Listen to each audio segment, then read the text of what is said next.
का टॉपिक है एक्सेलरेशन। तो acceleration is defined as rate of change of velocity with respect to time. हमारा acceleration क्या होता है कि वेलोसिटी में चेंज होना, किसी भी ऑब्जेक्ट की वेलोसिटी में चेंज होना with respect to time. Time के अकॉर्डिंग हम देखते हैं कोई भी ऑब्जेक्ट मूव कर रहा है तो उसकी वेलोसिटी भी टाइम के अकॉर्डिंग चेंज हो रही है। तो चेंज इन वेलोसिटी अपॉन में टाइम। अब चेंज कैसे होता है, एक इनिशियल वेलोसिटी होती है, एक उसकी फाइनल वेलोसिटी होती है।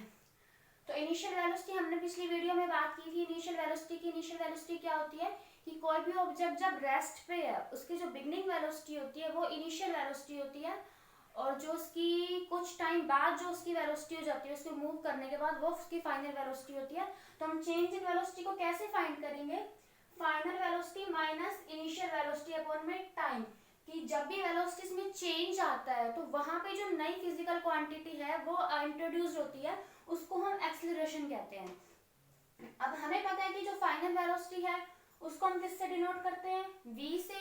जो हमारी इनिशियल वेलोसिटी है उसको हम डिनोट करते हैं u से, और टाइम को t से।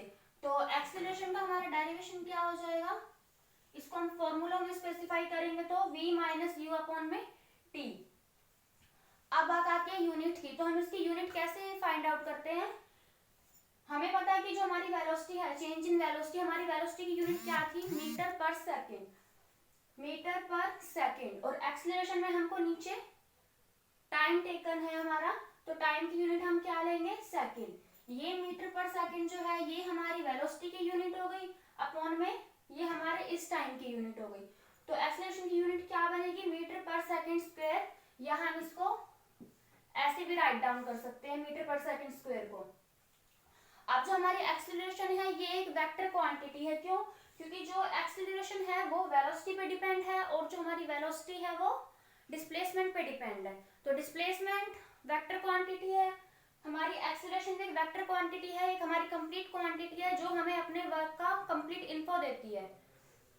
अब बात आती है पॉजिटिव एक्सेलरेशन और नेगेटिव एक्सेलरेशन। अच्छा, हम क्या कहते हैं कि कोई भी ऑब्जेक्ट है वो किसी भी सपोज किसी भी वेलोसिटी से मूव कर रहा है और उसकी वेलोसिटी कुछ टाइम बाद इंक्रीज हुई है, तो ऐसे जो ऑब्जेक्ट्स होंगे उनको हम क्या कहेंगे कि वो एक्सेलरेटेड है। और यही अगर हम इसका अपोजिट केस देखते हैं तो हम क्या देखते हैं, सपोज किसी की जो फाइनल वेलोसिटी है वो ज्यादा है, सपोज कर ली हमने कि 6 किलोमीटर है और आगे चल के उसकी वेलोसिटी है वो 2 या 3 किलोमीटर हो गई है, तो उस केस में क्या हो गया कि वो ऑब्जेक्ट डी एक्सेलरेट हो गया। अब आता है पॉजिटिव एक्सेलरेशन, नेगेटिव एक्सेलरेशन। तो पॉजिटिव एक्सेलरेशन क्या होता है, if the direction of acceleration is same as direction of velocity, कि जो एक्सेलरेशन की डायरेक्शन है वो सेम होगी वेलोसिटी की। हम एक एग्जांपल लेते हैं, कोई भी ऑब्जेक्ट है, इसकी वेलोसिटी हमारे पास सपोज करो 2 किलोमीटर पर आवर है, ये इसकी इनिशियल है। अब ये कुछ मूव करने के बाद इसकी वेलोसिटी हो गई हमारे पास 6 किलोमीटर पर आवर। तो जो उसकी डायरेक्शन है, इस केस में देखना कि जो भी इसकी डायरेक्शन है हमारी एक्सेलरेशन की, वो वेलोसिटी, ऑब्जेक्ट इस डायरेक्शन में मूव कर रहा है और जो एक्सेलरेट हो रहा है वो भी इसी डायरेक्शन में हो रहा है, तो इसकी जो चेंज ऑफ वेलोसिटी है वो इस डायरेक्शन में हो रही है। तो जो एक्सेलरेशन और वेलोसिटी दोनों होंगी वो सेम डायरेक्शन में होंगी, तो ऐसे ऑब्जेक्ट्स को हम क्या कहेंगे, ऐसे एक्सेलरेशन को हम कहेंगे पॉजिटिव एक्सेलरेशन। इसकी एक डेफिनेशन हम ये भी कह सकते हैं कि if velocity increases with time, if velocity increases with time, कि अगर कोई भी वेलोसिटी है वो टाइम के साथ इंक्रीज हो रही है, जैसे कि हमने कहा कि 2 किलोमीटर पर आवर से 6 किलोमीटर पर आवर हो गई है, तो ऐसे केसेस में पॉजिटिव एक्सेलरेशन होगा। अब बात आती है नेगेटिव एक्सेलरेशन की, तो ये हमारा क्या होता है कि if the direction of acceleration is opposite to direction of velocity, कि जो हमारा एक्सेलरेशन है उसकी जो डायरेक्शन है वो अपोजिट है डायरेक्शन ऑफ वेलोसिटी से। हम इसका एग्जांपल लेके चलते हैं, कोई भी ऑब्जेक्ट है, सपोज करो इसकी वेलोसिटी है 5 किलोमीटर पर आवर, और आगे चल के इसकी वेलोसिटी क्या हो गई है, कुछ टाइम इसने ट्रेवल किया उसके बाद इसकी वेलोसिटी हो गई है हमारे पास 1 किलोमीटर पर आवर। तो इसमें क्या हो रहा है कि ये मूव कर रहा है इस डायरेक्शन में, इसकी वेलोसिटी इस डायरेक्शन में हो रही है, बट जो इसका एक्सेलरेशन है वो अपोजिट हो रहा है। वेलोसिटी इस डायरेक्शन में है और इसका एक्सेलरेशन एक्सेलरेशन जो है वो इस डायरेक्शन में है, तो इसको हम क्या कहेंगे, नेगेटिव एक्सेलरेशन। की एक्सेलरेशन है वो वेलोसिटी से अपोजिट डायरेक्शन में किया जा रहा है। सेम एज पॉजिटिव, इसकी भी हम डेफिनेशन में क्या लिख सकते हैं, if velocity decreases with time, कि वेलोसिटी है कोई भी वो टाइम के साथ डिक्रीज हो रही है, तो इस एक्सेलरेशन को हम कहेंगे नेगेटिव एक्सेलरेशन। इसको हम रिटार्डेशन भी कह सकते हैं और डी एक्सेलरेशन भी कह सकते हैं।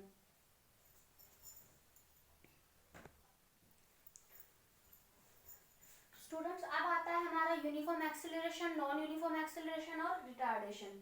तो यूनिफॉर्म एक्सेलरेशन क्या होता है, when a velocity of an object undergoes equal changes in equal interval of time, कि कोई भी ऑब्जेक्ट है, कोई भी बॉडी है, जब वो इक्वल, उसकी वेलोसिटी में जो इक्वल चेंजेस होंगे in equal interval of time, तो वो होएगा हमारा यूनिफॉर्म एक्सेलरेशन। जैसे कि हम एग्जांपल ले सकते हैं कोई भी फ्रीली फॉलिंग बॉडी का। अब कोई भी बॉडी है, उसको हम, कोई भी ऑब्जेक्ट है उसको हम ऊपर से नीचे की तरफ फेंकेंगे तो क्या होगा, वो वैसे तो वो ग्रेविटी के अंडर जाएगा, कि उसकी ग्रेविटी के अंडर वो पुल होएगा, नीचे की तरफ फोर्स लगेगा उस पर जो फ्रीली फॉलिंग बॉडी होगी उसकी वेलोसिटी क्या होगी, वो एकदम से जो ऊपर से वो नीचे की तरफ गिरेगा तो वो पहले धीरे धीरे गिरना स्टार्ट करेगा, फिर उसकी वेलोसिटी तेज होती जाएगी, पर वो यूनिफॉर्म एक्सेलरेशन के अंडर होगी कि कुछ टाइम बाद वो इक्वल वेलोसिटी चेंज होगी इक्वल टाइम में। हम जैसे कि एग्जांपल लेते हैं, कोई भी ऑब्जेक्ट है, पहले 6 किलोमीटर 1 आवर में वो 6 किलोमीटर पर आवर डाउन आया, उसके बाद हमने कुछ टाइम बाद देखा तो 12 kilometre per hour next our में, फिर 18 किलोमीटर पर आवर उससे नेक्स्ट आवर में। तो हम क्या देख रहे हैं कि इनमें जो है 6 किलोमीटर का गैप है वो कवर हो रहा है इक्वल इंटरवल ऑफ टाइम में। तो इस टाइप का जो एक्सेलरेशन होता है उसको हम कहेंगे यूनिफॉर्म एक्सेलरेशन। अब आता है नॉन यूनिफॉर्म एक्सेलरेशन। तो इसमें क्या होता है कि when A velocity of body undergoes unequal changes in equal interval of time या अनइक्वल इंटरवल ऑफ टाइम, कि कोई भी ऑब्जेक्ट है उसकी वेलोसिटी है unequal changes in unequal interval of time. जैसे कि हमने यहाँ पे एग्जांपल लिया था कि पहले 6 से फिर 12 हुई, 12 से फिर 18 हुई, दैट मींस इसमें इक्वल इंटरवल कवर हो रहे हैं, पर इसमें ऐसा नहीं होगा। इसका हम एग्जांपल लेते हैं तो इसमें क्या हो सकता है कि सपोज पहले 5 किलोमीटर पर आवर है फर्स्ट आवर में, नेक्स्ट में ये 9 हो गई, उससे नेक्स्ट में ये 20 हो गई। तो इस तरह अनइक्वल वेलोसिटी होगी इसकी अनइक्वल टाइम में। तो इसका हम नॉन यूनिफॉर्म एक्सेलरेशन एग्जांपल ले सकते हैं कि कोई भी जो भी ऑब्जेक्ट है वेरिएबल स्पीड से चल रहा है वो नॉन यूनिफॉर्म एक्सेलरेशन होएगा, body moving with variable velocity. अब आता है रिटार्डेशन। तो when velocity decreases with time, इसके बारे में डिस्कस हमने पहले भी किया था नेगेटिव एक्सेलरेशन में, कि जब भी कोई भी किसी भी ऑब्जेक्ट की वेलोसिटी है वो टाइम के साथ डिक्रीज होगी तो वहां पे रिटार्डेशन होएगा। नेगेटिव एक्सेलरेशन को हम रिटार्डेशन भी कहते थे और डी एक्सेलरेशन भी कहते थे। तो इसको हम ग्राफ से रिप्रेजेंट कैसे करते हैं, वेलोसिटी टाइम का ग्राफ होएगा हमारा, जैसे कि यूनिफॉर्म और नॉन यूनिफॉर्म का था। हमने वही देखा कि जो यूनिफॉर्म है वो स्ट्रेट लाइन से शो कर रहा है और जो नॉन यूनिफॉर्म एक्सेलरेशन है वो कर्व लाइन शो कर रहा है। जैसे कि हमारा वेलोसिटी में था, स्पीड में, उसमें नॉन यूनिफॉर्म स्पीड में था, तो जो भी नॉन यूनिफॉर्म है वो कर्व लाइन शो करेगा। ऐसे ही अगर हम रिटार्डेशन का ग्राफ देखें तो सपोज इसका हम एग्जांपल लेते हैं कि किसी भी कोई कार मूव कर रही है, हमने उसको ब्रेक किया, तो क्या होएगा, जो भी ब्रेक लगाने के बाद वो एकदम से जिस वेलोसिटी में होएगी कार, ब्रेक लगाने के बाद वो धीरे धीरे स्टॉप होएगी, तो उस केस में हम रिटार्डेशन कहते हैं। उस केस में क्या होगा, रिटार्डेशन होएगा। सपोज यहाँ पे हमने जो भी गाड़ी है उसको ब्रेक लगाई है, वो टाइम के साथ यहाँ पे आके वो रुक गई है, तो इस चीज को हम कहेंगे रिटार्डेशन। तो अब हम एक न्यूमेरिकल करेंगे इसके ऊपर। इस car starting from rest and moving with uniform acceleration attains A speed of 90 kilometre per hour, कि कोई भी कार है वो रेस्ट से स्टार्ट हो रही है। अगर वो रेस्ट से स्टार्ट हो रही है दैट मींस उसकी जो इनिशियल वेलोसिटी वो 0 है। हमको इसकी इनिशियल वेलोसिटी मिल गई है, यहाँ से 0 किलोमीटर पर 0 लेते हैं हम। अच्छा नेक्स्ट है with uniform acceleration attains A speed of 90 kilometre per hour, कि रेस्ट से स्टार्ट हो या आगे उसने जो उसकी स्पीड है वो 90 किलोमीटर पर आवर अटेन किया है, तो हमारा उसमें v क्या हो गया 90 किलोमीटर पर आवर इन 20 सेकेंड। अब हमको यहाँ पे टाइम गिवन है 20 सेकेंड। Calculate uniform acceleration. अब हमको यूनिफॉर्म एक्सेलरेशन निकालना है इसका। तो हम देखते हैं कि जो हमारा टाइम है वो हमको सेकंड में गिवन है और जो वेलोसिटी है वो किलोमीटर पर आवर में गिवन है। तो इसको हम क्या करेंगे मीटर पर सेकंड में कन्वर्ट करेंगे जो कि हमारी एक्सेलरेशन की एसआई यूनिट है। तो उसके लिए हम क्या करेंगे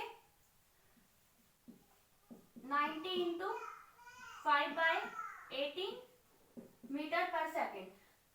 जो भी हमारी वेलोसिटी है उसको हम 5/18 से अगर मल्टीप्लाई करेंगे तो हमारा मीटर पर सेकंड में आ जाएगा। तो ये क्या आएगा 25 मीटर पर सेकंड।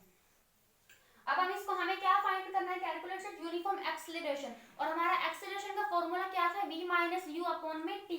तो हम इसको उस फॉर्मूले में पुट करते हैं। हमने यूनिट सबकी सेम कर ली है। इनिशियल वेलोसिटी हमारे पास 0 है, फाइनल हमारे पास 25 मीटर पर सेकंड है। तो इसका एक्सेलरेशन कितना हुआ 25 माइनस 0 अपॉन में 20 सेकेंड। तो ये क्या हो जाएगा यहाँ पे 1 मीटर पर सेकेंड स्क्वायर। तो ये यहाँ पे हमारा एक्सेलरेशन आ जाएगा।